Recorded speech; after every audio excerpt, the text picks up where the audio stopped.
What's up, everybody? This is Mike here at Rogue Comics, and this is the second New Comic Book Day release stream of this year, 2026. I have nothing else to say. I just really want to get into this because I've been thinking about this all day, and I'm going to enjoy it. I'm going to try to make this as enjoyable for you as possible, too. So we'll start off, as always, with DC. And they deserve it. Hopefully nothing changes. I've said it before. This new, I don't know if it's Netflix or whatever, their new ownership, I really hope they don't mess around with stuff like this. But of course, that's what new owners always do, isn't it? You hope things are going to be the same, or at least maintain. And there's always somebody got to come in and think they know what to do. And 9 times out of 10, they're wrong. So, anyways, here we have Action Comics number 1094. And our Superboy at war. Timely? Who knows? Who knows he's fighting? Who he's fighting, I should say. Here is Aquaman, issue number 13. This is, as you can see by the banner on the top there, a DC KO tie-in. Queen Mara versus Princess, I can't see it. Oh, there it goes. Andrina. Blood feud. Now, mind you, it does say versus, but this has nothing to do with, well, we'll get into it soon. Here is, actually, you know what? I didn't tell you who the first 2 covers were by. I apologize.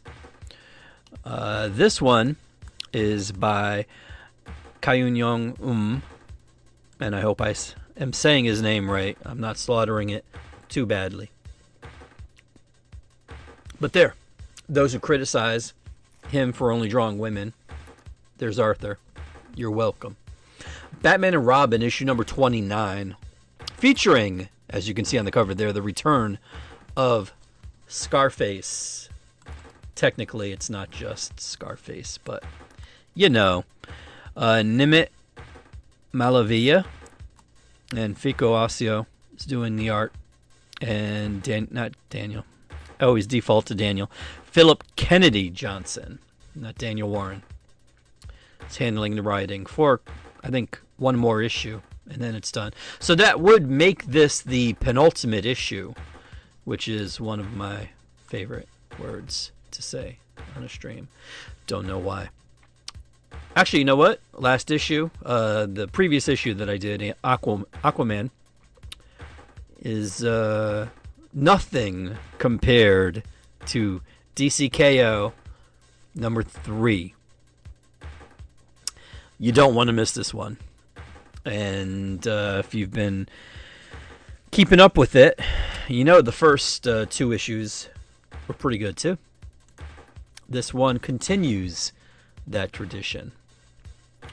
And I did want to show you what the back looked like, but I couldn't because OBS this week decided to not cooperate.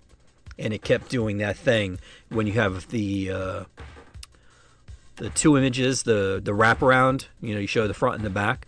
That's what it was doing for this, but it wasn't in the border.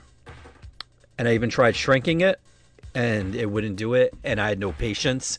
And I was also running late because of customers, so I just cut it in half. Here's the cover. This is the cover. There's an acetate over it, of course. It does say DCKO, but this is what's underneath. And I think it's Marquez. I see a signature there. I don't recognize that. Fernandez, maybe? There is Sanchez, but I think they are the colorist. But here we have some variants. This one featuring, is that Kenny Omega? Pretty sure. And Firestorm.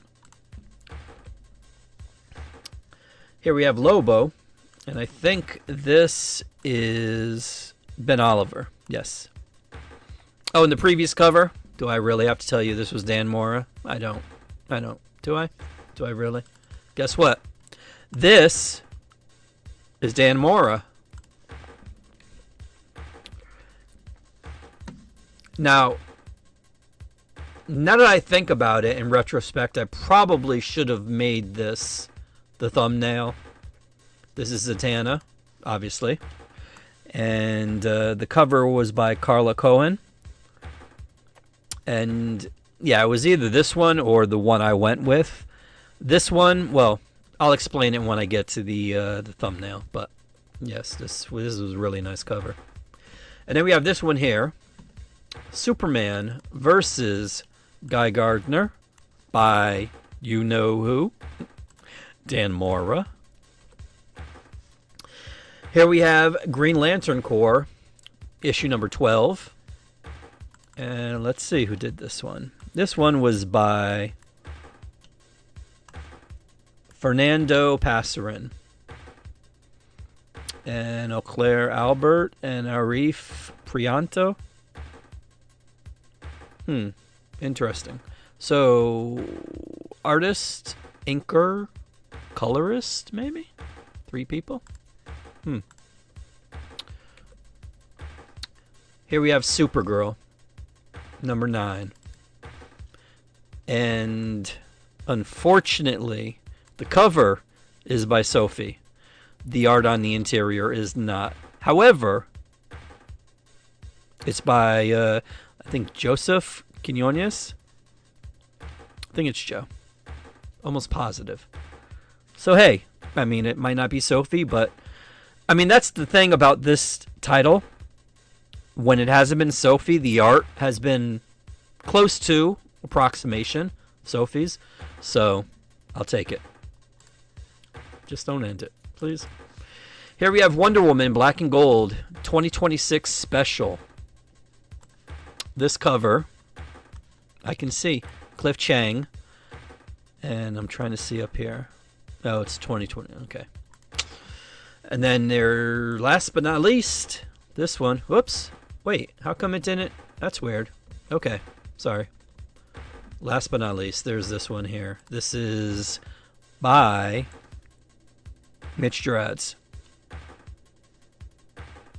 And even though, I mean, this is basically a sketch, it works. With the gold, I like it. Your mileage may vary. Over in the MCU, I don't even know why I bother going to, because I'm just going to say, well, actually, no, sorry. The file names do have the artist, for at least for the variants. I can't tell you who the main covers are because they don't list the artist in the file name. But right now, this is Amazing Spider-Man Torn, issue number 4. And then we have this Marvel Cosmic Invasion variant. And also this Phil Noto variant. Oh, crap. Here we go. Oh. Okay. I saw it was a double page. You know, this is a wrap. And it's by Russell Dauterman. And I'm like, oh, you know what they're going to do? It's going to go over the border and blah, blah, blah. But for some reason, it didn't. I can't explain. I really, really, truly can't explain OBS. Sometimes. There we go. This is a double, I want to say a double-sized issue. And technically, let me see if it's on this cover here. No. I think it's Avengers number 700 or 800.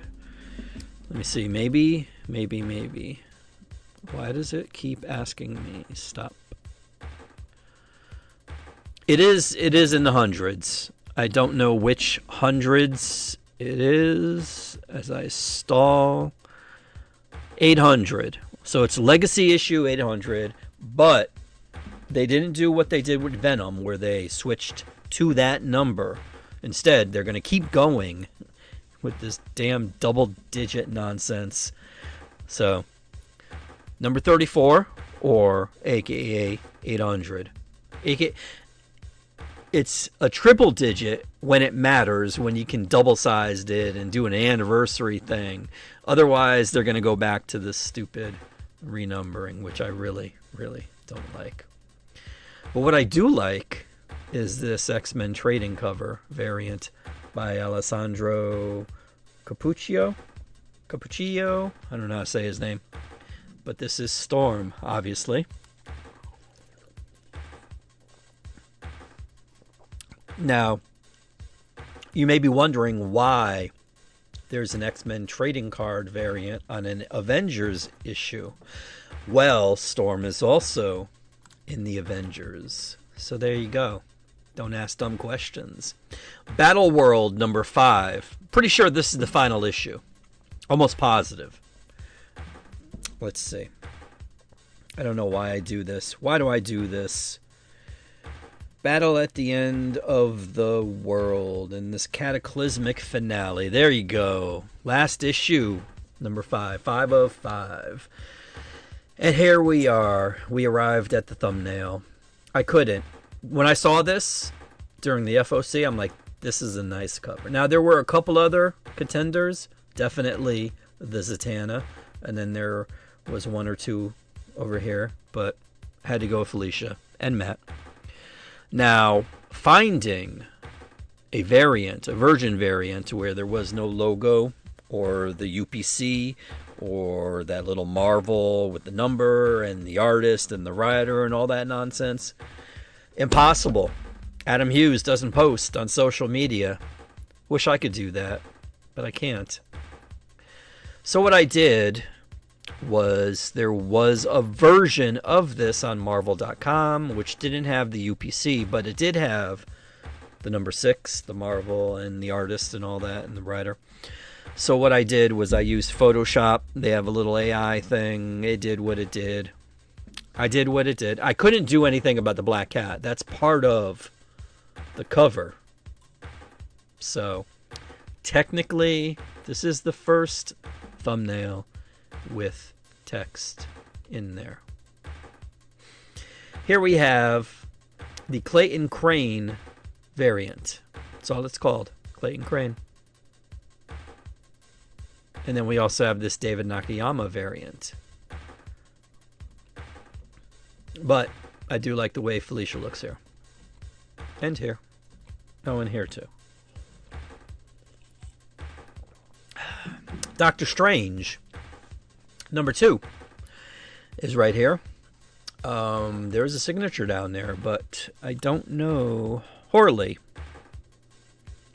aka he who looks very Alex Ross-ish. Dungeons of Doom number 1 is here. I think this is a one-shot. I did thumb through it and I saw a lot of blood. Benjamin Percy is writing this. And where he writes, there will be blood. And there is. Here's a Clayton Crane variant. And I think that's the only one I'm getting. There was another one. It's like a foreshadowing thing. And wasn't too impressed. Knull, number 1. Ryan Stegman doing this cover. I wish I could tell you who was doing the interior. I did thumb through this too, but I didn't get a chance to read it. Customers and all. Do I have it near me? No, I don't.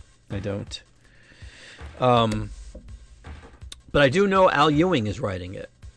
And I can tell you that I will be getting this Clayton Crane variant, as well as this Ivan Coelho variant. I like this one.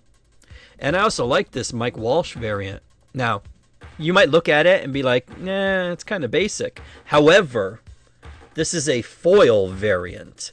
And they do that thing that I like when they do it, when they utilize the foil as part of the art. And that's what they do. See those bars there? Foil. Looks really good. Trust me. I'm a retailer. Logan, Black, White, and Blood, number 1. I think I want to say Kemen Coley. I see the signature there. No, it's not. Who is that? AM. It looks like an AM. I'm trying to embiggen it, but Yeah, I'm pretty sure it's AM, but I don't know who it is. But it's good. As is this one. This one is by Adam Kubert. And then we have this one here. This is by Andrea Sorrentino, who really needs to do a book for Marvel. Enough of this covers. Although, to be fair, perhaps they might have a story in this book. I don't know. I didn't thumb through it, so I didn't see. But there's probably either 2 or 3 stories in this anthology, in this issue. Luna Snow World Tour #1 is right here. I don't know who did this cover. Sorry. Maybe? No. I think I'm on a Russell Dauterman high from the Avengers. Although it does look kind of Dauterman-esque. Dauterman-esque. There is a signature right by the speaker and the rose, in between the speaker and the rose, but I can't see it when I am big in it, so sorry. But I can tell you that this one is by Fan Yang, and it's also a spoiler variant. Spoiler. I don't know what the spoiler is. I guess the first look at the Marvel Rivals Disco Revolution costume. I guess. Okay. Here we have the, Guru Hiru variant with Luna and Jeff the Landshark. NetEase Games Marvel Rivals variant. See, I did like the art on that, and I also like the art on this. And this is a Lyric's variant. I think it's Leslie. I think that's her first name. With Luna and Dazzler. So yeah, these are all pretty good covers. And I do have 1, 2, 3, 4, 5. All 5 of them. Predator Badlands, if I can ever get to it. There we go. Gets second printing. Juan Ferreira did this cover right here. The definitive prequel to the blockbuster film, which made money.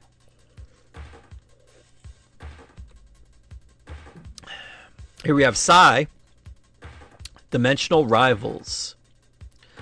This was good because it features Peach Momoko and also Stan Sakai, who is responsible for Usagi Yojimbo. And there are 2.25 stories, I guess. And Ivan Koyeo also does something on here, including this variant cover, which I like. And then there's a Stan Sakai cover. Spirits of Violence, issue #4. Right here. Clayton Crane variant. I don't know why they don't have the border, but I'm good with that because I like the way it is. In fact, I wish the other ones did that without the framing. But this is the best. Carrie Andrews right here of the 3. But I like the other 2 too. And I just noticed at the bottom it does say final cover may vary, but I don't think it does.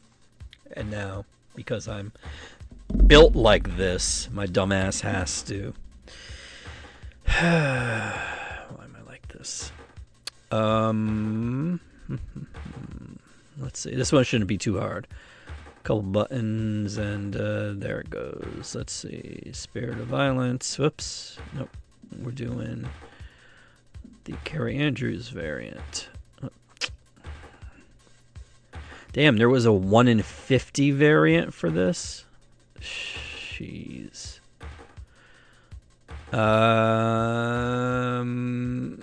Nope, looks the same. Although the Spirits of Violence logo is smaller, it's white, and then in the upper left-hand corner it does say Marvel #4 variant edition or whatever. So the Spirits of Violence logo they moved over, and it is shorter. I mean smaller. But everything else as far as Carrie's art is the same. So there you go. You're welcome. Star Wars Legacy of Vader issue number 12. Guess what? Final issue. 12 issues. I originally thought it was literally only going to be like 5 or 4. But no. They're like, we're doing 12. And even here, it doesn't say anything. It just says, Kylo Ren reaches the darkest depths of his journey. Kylo Ren battles his way through the darkest corridors of Vader's castle. Visions of Vader bring Kylo to his knees. Will the young tyrant be able to move beyond the shadow of his grandfather, or will he be imprisoned within the legacy of Vader? Charles Soule and Luke Ross.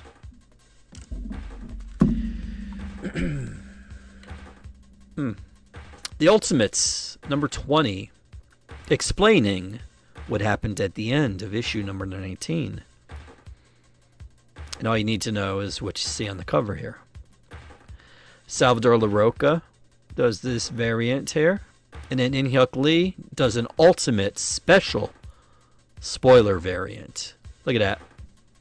Wonder how long that took him to draw. Actually, you know what? I'm sarcastic and flipping with this, but I'm glad. I like when they do stuff like this because I don't want it to be spoiled. Even though it does say spoiler variant, you know, kind of like what they did for Luna Snow. So I guess the Ultimates is more important than Luna Snow because Luna Snow's spoiler variant, it had the image. Here it doesn't. I'm sure I could have found this on the internet, but I decided, you know what? No, I'm going to be sarcastic. And last but not least, here we have Uncanny X-Men issue number 22. And David Marquez does the art duties on the inside. Here we have a Ben Sue variant, which I do like. This is almost, now it just went away from me. Sin City-esque. There's one problem with this cover, though. First person that tells me this, either in the chat or either in the comments, gets a no prize. And you can figure out what's wrong with this cover. I will congratulate you. But I do like the way Rogue looks. Here we have a Jeremy Wilson 2-part connecting foil variant. I wanted to see. I'm like, yeah, I'm pretty sure this is foil. And again, man, oh man.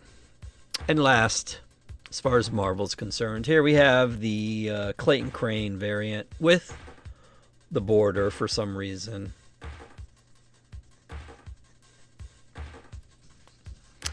I don't know.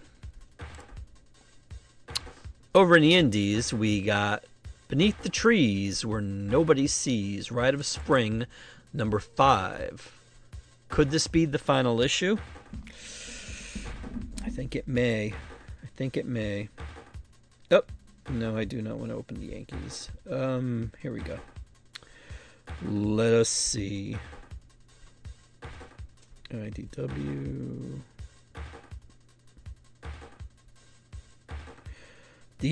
Oh boy. The year's most surprising cliffhanger is in this comic. Oh, and look, I'm not the only one. Discover Samantha Strong's Endgame in the penultimate issue of Beneath the Trees. See, I'm not the only one that likes that word, penultimate. But yeah, so I guess it's a 6-issue miniseries. And Samantha might be showing up somewhere else soon. Very soon. Wait till you see it. This is an awesome cover. This is an homage to a horror movie that came out in the 80s. I'm not going to say what it is. That'll be another one. This is your homework. Put it in the comments or in the chat. if you know. And then we have this one. Oh wait, this one was by, let me see if they give me a name. Did they give me a name? Fleeks. Fleeks? I guess is how you say it. It's the movie homage variant. And then this one here is by Beals.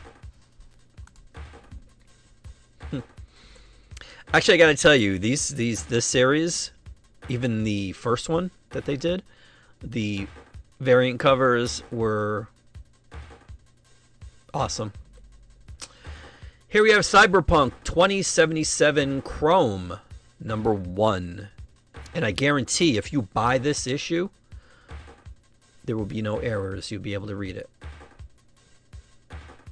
Unlike the video game. Bonato. Tommaso Bonato did this cover. And I think they also do the book. Yeah, the art. There you go. His name's on there.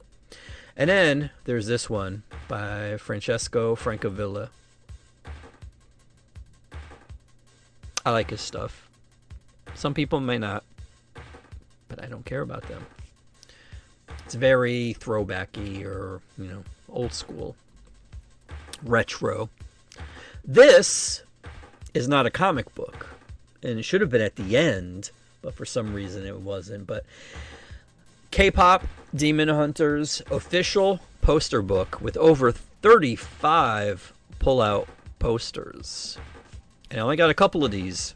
They didn't send them all, so. And there was also some other stuff.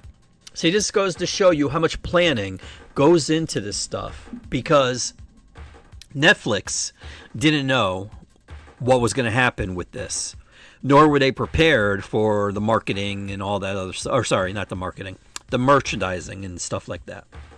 So this is why, this is how long it takes. So when people give the Mandalorian shit for being whatever it was, like for whatever reasons people hate on things, during that first season of The Mandalorian, even leading into it, they decided to keep Baby Yoda's presence in there a secret. They lost so much money on merchandising, because this is how long it takes. Well, when does this movie come out? Let's see. I think it was like August, maybe? K-pop Demon Hunters.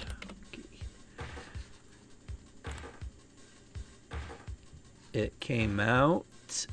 Oh, wow. Even before that. June 20th. So June 20th.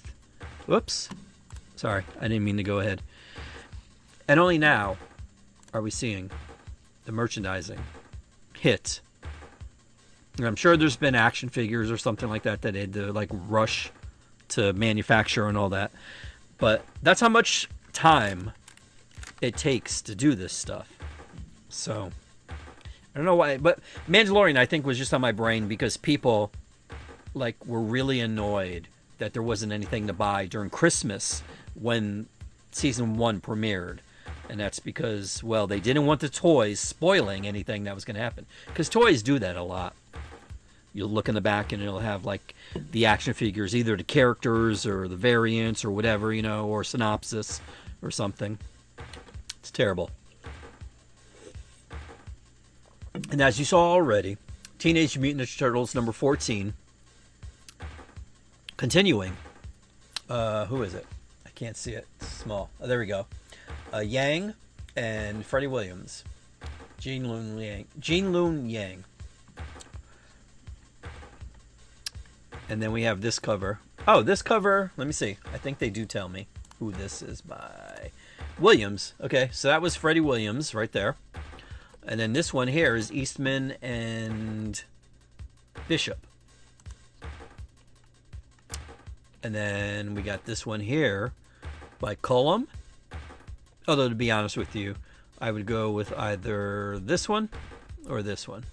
Because I like Freddie's stuff. I'm glad he's doing the art in the book. And then this one.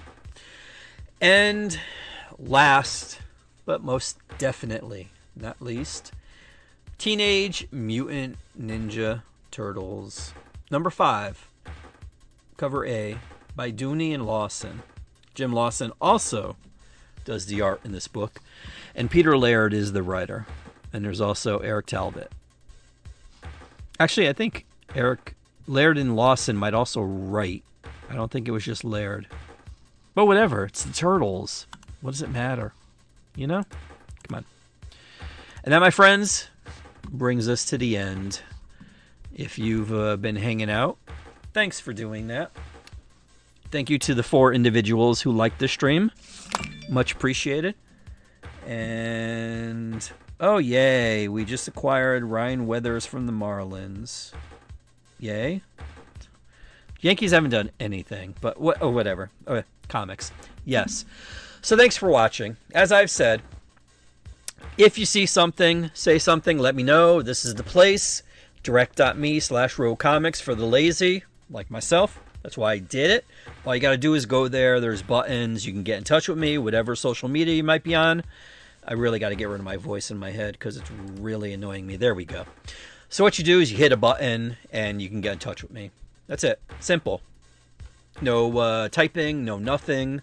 Well, I mean, you're going to have to type the message, but, you know. And actually, there's a button on the top that you can actually call the store during business hours and get in touch with me. Or if you want to do it the hard way, by all means, hey, different strokes, different folks. There you go. Facebook, it's Rogue Comics CT. Don't want to get into that. That's an entire story. And then on Instagram, Twitter, and TikTok, it's Rogue Comics. And that's it. That's it. That's all I got for you. So I hope everybody's doing good. There's some good books coming out tomorrow. I can definitely recommend this DCKO number 3. You will, there are some surprises in here. And the ending is definitely something intriguing. So, yeah. Whoops, hold on. There we go. Okay, sorry.